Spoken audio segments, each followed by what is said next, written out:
এইবার আসি সেট প্রকাশ পদ্ধতিতে। সেটকে মূলত দুইভাবে প্রকাশ করা যায়। এইখানে দেখতেছি তালিকা পদ্ধতি আর সেট গঠন পদ্ধতি। তালিকা পদ্ধতি হচ্ছে এইরকম পদ্ধতি যেই পদ্ধতিতে উপাদানগুলো আসলে সুনির্দিষ্টভাবে দেওয়া থাকে। এইখানে যেমন এই যে 2, 3, 5, 7 ইত্যাদি দেওয়া আছে।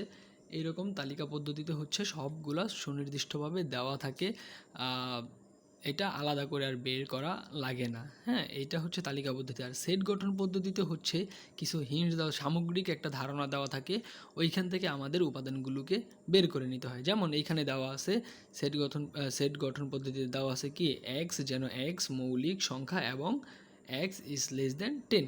তার মানে এক্স হতে হবে মৌলিক সংখ্যা, এবং এখানে কিন্তু দুইটা শর্ত আছে। প্রথম শর্ত হচ্ছে মৌলিক সংখ্যা, দ্বিতীয় শর্ত হচ্ছে এক্স লেস দেন 10।